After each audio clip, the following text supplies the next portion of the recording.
Thanksgiving dinner at my parents' house had always been a test of patience, but this year was proving especially challenging.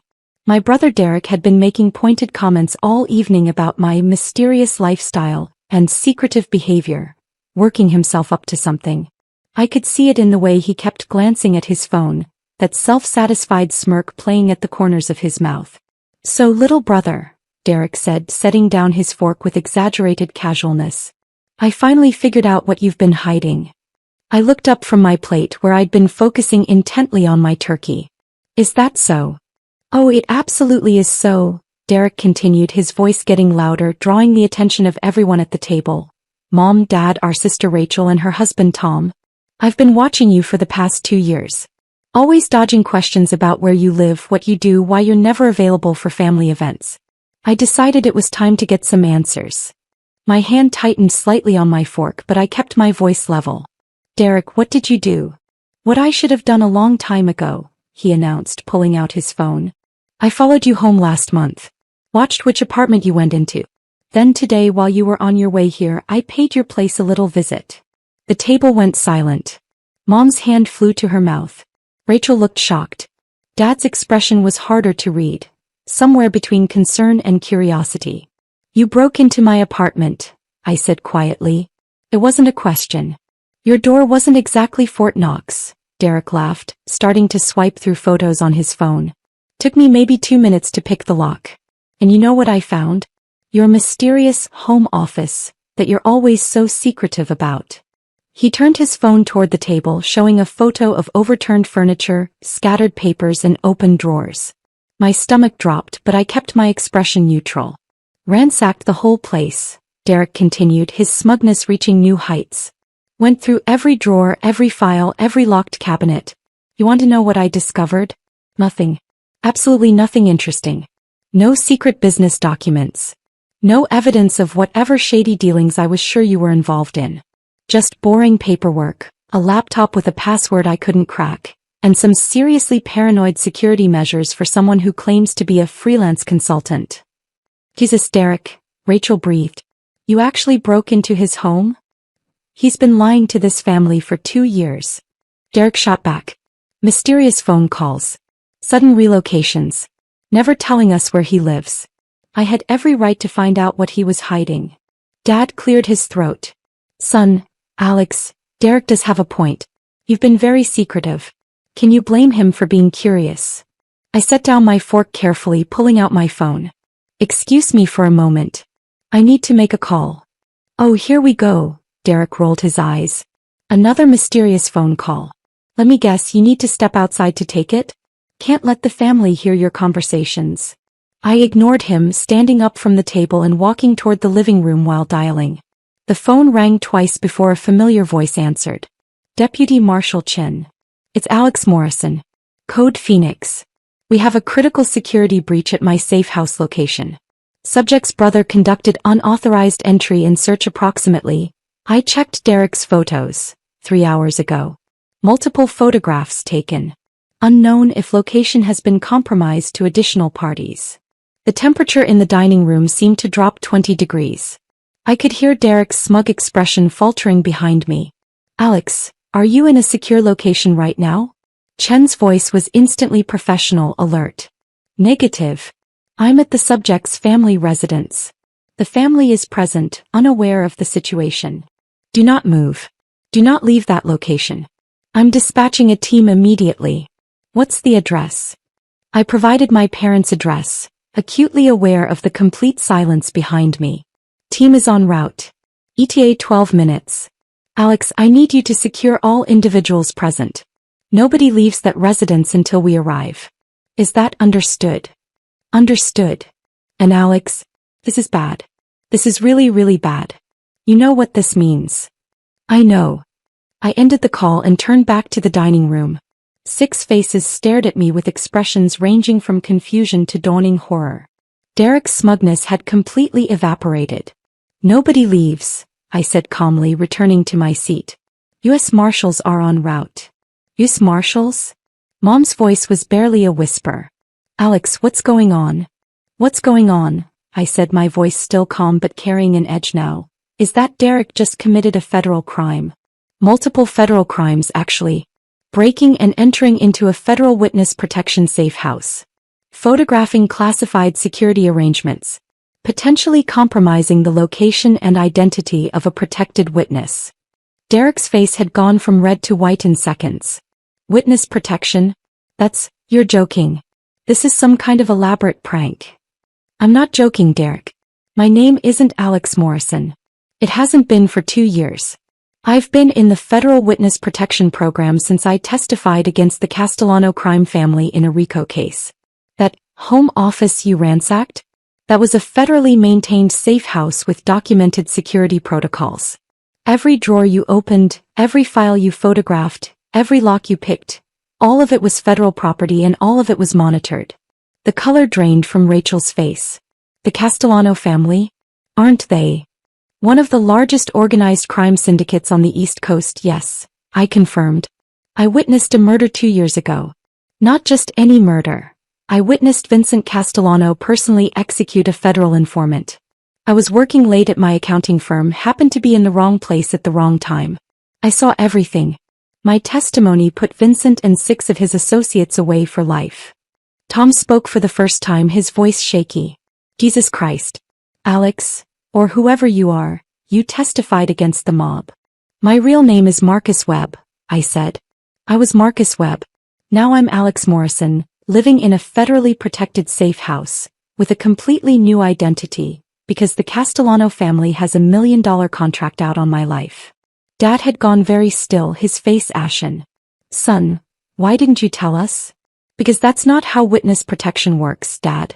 The whole point is that nobody knows who you really are or where you really are. The marshals made an exception, allowing me limited contact with immediate family, but even that was conditional.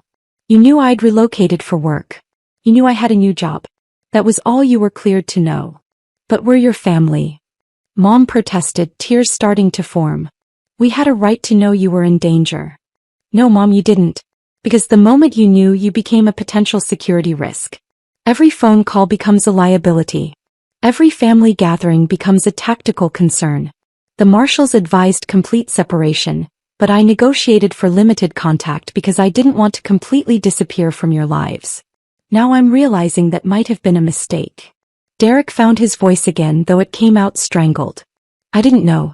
How the hell was I supposed to know? You weren't supposed to break into my home, Derek. You weren't supposed to stalk me, follow me, and conduct an illegal search of my residence. Those are things normal people don't do, federal witness protection or not. You've been so secretive. Derek's voice was rising with panic now. Always dodging questions, never being available, acting like you had something to hide. I thought you were involved in something illegal or having an affair or, I don't know, but not this. So your solution was to commit multiple felonies to satisfy your curiosity, I said flatly. How did you think this was going to end, Derek? What was your best-case scenario? He had no answer. Rachel leaned forward, her voice urgent. Alex, Marcus, whoever you are. What happens now? What are the marshals going to do? At minimum, Derek will be arrested and charged with breaking and entering, tampering with federal property, and potentially compromising a protected witness. Depending on the prosecutor, he could be looking at 5 to 10 years in federal prison. The photographs on his phone will be seized as evidence. His electronics will be forensically examined to determine if he shared the information with anyone else. He's your brother. Mom cried. Surely you can explain that he didn't know, that it was just a misunderstanding. Mom, there's no, just a misunderstanding in federal witness protection. Derek broke into a safe house that's part of an active protection program. Even if he genuinely didn't know what it was, the security breach is real. The marshals have to assume the worst-case scenario, that the location is now compromised, that my identity might be exposed, and that the Castellano family could learn where I've been living. But he wouldn't tell anyone. Dad insisted. Derek, tell them you haven't told anyone about this. Derek's silence was damning. Derek. Rachel's voice was sharp. Derek, who did you tell? I might have mentioned it to a few people, Derek admitted, his voice barely audible. I was excited about finally cracking your secrets. I told Sarah. Your girlfriend who posts everything on social media, I said, my voice cold. And maybe Jake and Chris at the bar last week. But I didn't give them the address or anything specific. I just said I'd figured out where you lived and was going to check it out.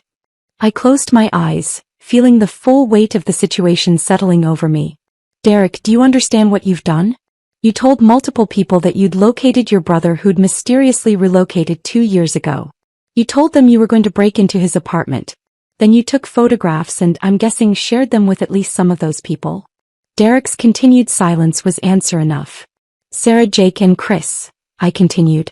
3 people who now know that Alex Morrison, who lives at a specific apartment complex, is somehow connected to Derek Morrison's mysteriously relocated brother.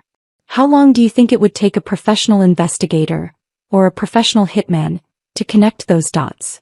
I didn't mean, Derek started. It doesn't matter what you meant. I snapped, my composure finally cracking slightly. Intent is irrelevant when you've potentially exposed a federal witness to organized crime assassins. The Castellano family has resources, Derek. They have people who monitor social media. They have people who investigate rumors.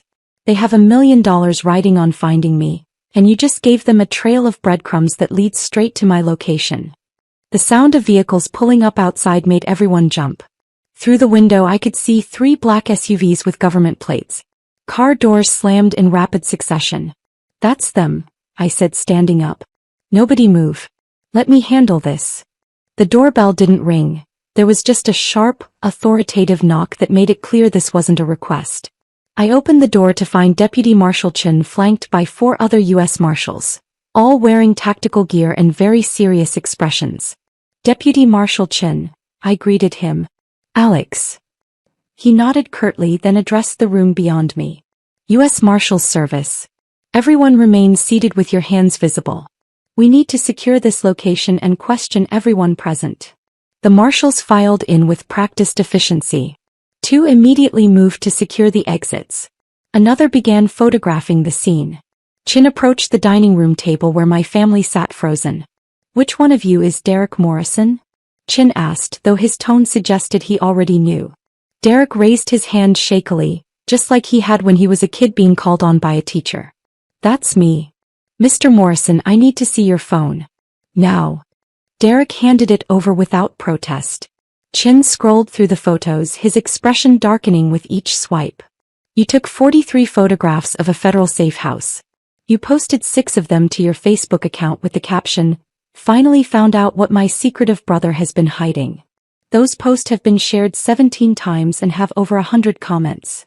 Oh my God, Rachel whispered. Chin looked at Derek with an expression that somehow managed to be both furious and weary. Mr. Morrison, do you have any idea what you've done? I didn't know it was a safe house, Derek said, his voice cracking. I thought he was just being paranoid or hiding something. I didn't know about the witness protection thing. I didn't know about the mob. I just wanted to know why my brother was being so secretive. Your wants and your ignorance don't change the facts, Chin said coldly. You committed breaking and entering. You photographed federal property. You distributed those photographs publicly. And in doing so, you've potentially compromised an active witness protection case and endangered your brother's life. Mom started crying in earnest now. Dad looked like he'd aged 10 years in the last 10 minutes. Rachel was holding Tom's hand so tightly her knuckles were white. Another marshal approached Chin and whispered something. Chin's jaw tightened. Are you certain, sir? The social media posts have been picked up by at least 3 true crime forums. One user has already identified the apartment complex based on visible details in the photos. Chin turned back to Derek. Derek Morrison, you're under arrest for violations of federal law, including breaking and entering of federal property, tampering with witness protection security measures, and reckless endangerment of a protected witness. You have the right to remain silent.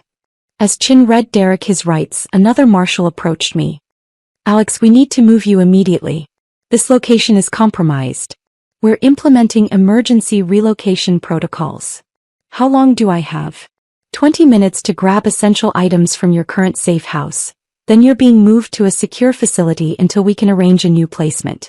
Your current identity is burned. We'll need to start over with a new name, new location, new everything. I nodded, having known this was coming the moment I understood what Derek had done. What about my family? They'll be questioned, their electronics seized for examination, and they'll be under surveillance until we're certain the Castellano family hasn't made contact. If we determine there's a credible threat, they may need protective custody as well. Rachel found her voice. Protective custody? We're in danger now too. The marshal turned to her. Ma'am, your brother posted photographs of a federal safe house on social media. Those posts have been shared and commented on extensively. It's possible that the Castellano organization has already seen them. If they decide to use your family as leverage to find Alex, Marcus, then yes, you could be in danger. This can't be happening, Mom sobbed. This is Thanksgiving. We're supposed to be having dinner. This can't be real. Mrs. Morrison, Chin said, his voice slightly gentler now. I understand this is overwhelming. But I need you to understand the gravity of the situation. The Castellano family is not a group of petty criminals. They're a sophisticated criminal organization with resources, connections, and a very strong motivation to find your son. Vincent Castellano is serving 3 consecutive life sentences because of Marcus's testimony. His brother, Anthony Castellano, has publicly sworn revenge. The $1 million contract on your son's life is very real, and the people who want to collect it are very dangerous. What happens to Derek? Dad asked, his voice hollow. That depends on several factors, Chin replied. His cooperation with our investigation. Whether the photographs he took and distributed lead to any actual security incidents. Whether your son's new location is compromised as a result of this breach. At minimum, he's facing federal charges that carry substantial prison time. At maximum, if anything happens to Marcus as a result of this breach, Derek could be charged as an accessory to murder. Derek made a strangled sound. A female marshal was already cuffing his hands behind his back. Derek, I'm so sorry, Derek said, looking at me with genuine terror in his eyes now. I didn't know. I swear I didn't know. I was just angry that you were shutting us out. I thought you were being selfish or hiding something bad. I never imagined. I know, I said quietly. But knowing you didn't intend this outcome doesn't change the fact that it's happening. You made a choice to break into my home. You made a choice to photograph it. You made a choice to post those photographs publicly. Every one of those choices led directly to this moment. What happens to you? Rachel asked me, tears streaming down her face. Do we ever see you again? I don't know, I admitted. The marshals will have to assess the risk level. If they determine that continued family contact is too dangerous, then no. You won't see me again. I'll simply disappear, and Alex Morrison will cease to exist along with Marcus Webb. That's not fair, Mom protested. You witnessed a crime. You did the right thing by testifying. Why should you be punished by losing your family? Because the alternative is being dead, Mom. The Castellano family doesn't forgive and they don't forget. I knew the risks when I agreed to testify. I made peace with potentially losing everything 2 years ago. I'd hoped I could maintain some connection with all of you, but Derek's actions tonight have made that impossible. The marshal who'd been talking to me earlier returned. Alex, we need to move. No. Our surveillance team has picked up unusual activity near your safe house. We can't confirm it's Castellano related, but we're not taking chances. I nodded, then looked at my family one last time. Mom was still crying. Dad looked broken. Rachel was holding herself together, but barely. Tom just looked stunned, like he couldn't quite process what was happening. And Derek, now handcuffed and flanked by marshals, looked like his entire world had collapsed. I'm sorry, I said to all of them. I'm sorry I couldn't tell you the truth. I'm sorry my situation has pulled you into something dangerous. And Derek, I looked at my brother directly, I'm sorry that your curiosity and your inability to respect boundaries has led to this. I hope you understand eventually that this isn't something I'm doing to you. This is something that's happening because of choices you made. Please, Derek whispered. Please don't let them take me. I'm your brother. You were my brother when you decided to break into my home, I said, my voice steady despite the pain in my chest. You were my brother when you posted those photographs online. You were my brother when you told multiple people about your plans. Being my brother didn't stop you from doing any of those things. It doesn't erase the consequences now. Chin gestured to the marshals holding Derek. Get him out of here. Take him to the field office for processing.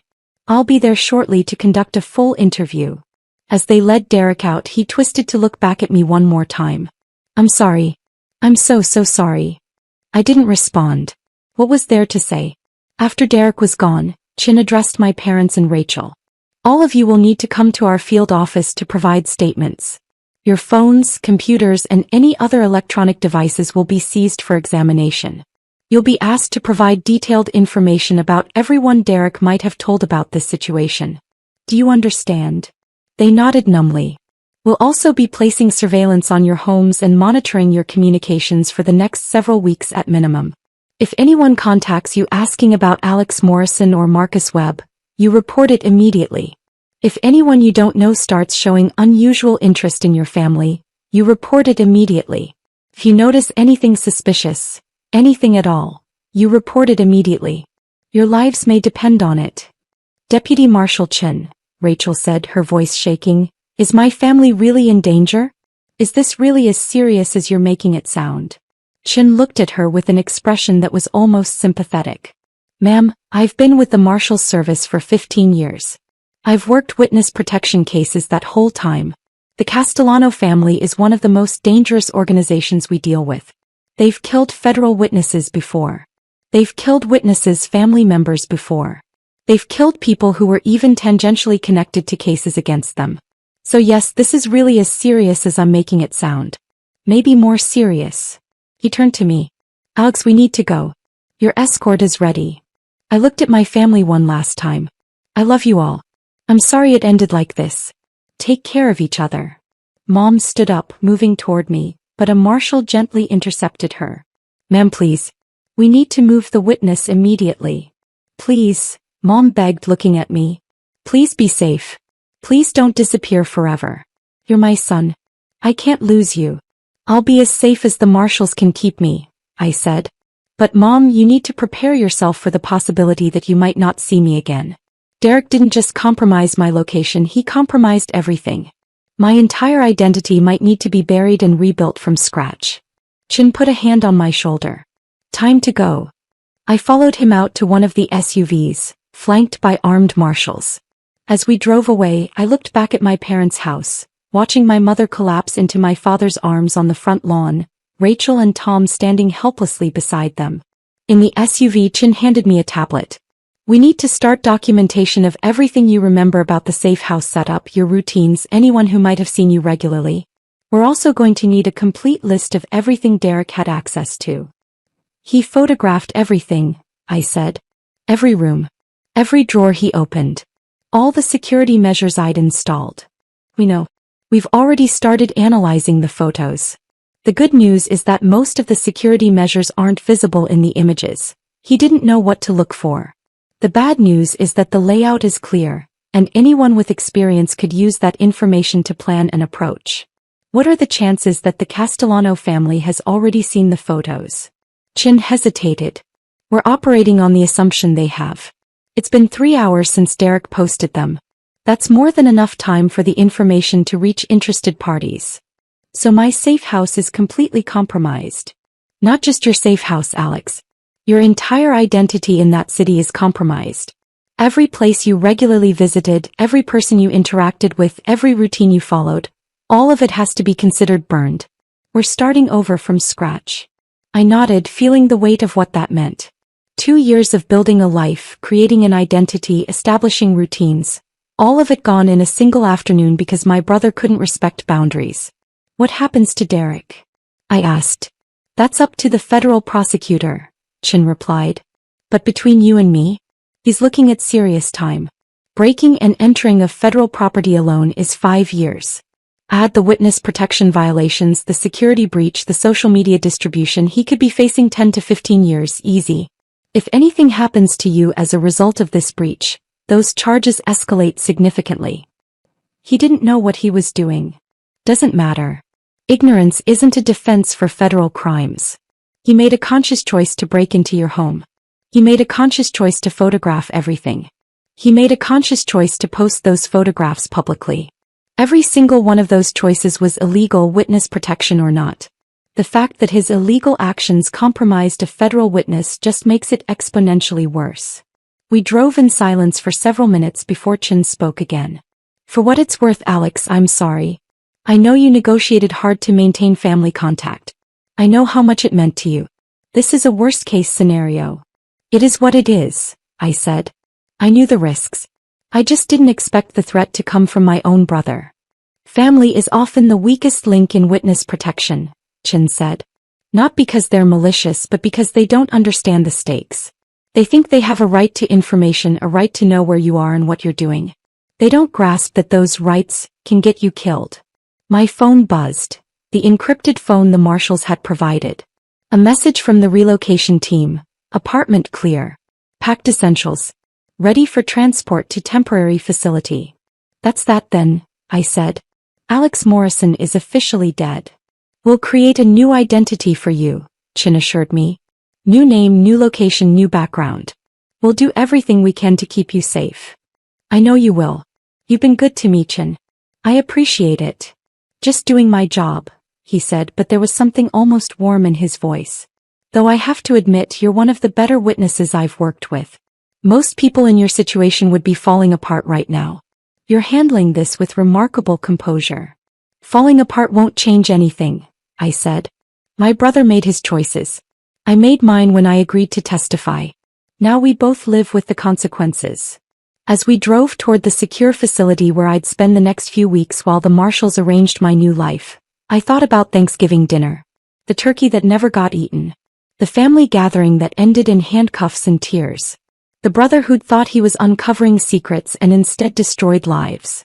Derek had wanted to know what I was hiding. Now he knew. And that knowledge had cost him his freedom, endangered our family, and erased whatever relationship we might have salvaged. I wondered if, years from now when he was released from federal prison, he'd think it was worth it. If his curiosity had been satisfied. If he'd learned anything from the experience. But mostly I wondered if I'd ever see any of them again. My mother's tears. My father's broken expression. Rachel's fear. Tom's shock. Those images would be the last memories I had of my family as Marcus Webb. Tomorrow I'd wake up with a new name in a new place with a new life. And Derek would wake up in a federal holding cell facing a decade or more in prison. All because he couldn't respect a locked door. The consequences of Thanksgiving 2024 would echo through our family for years to come. But at least I'd still be alive to remember them. That was more than Vincent Castellano's informant could say.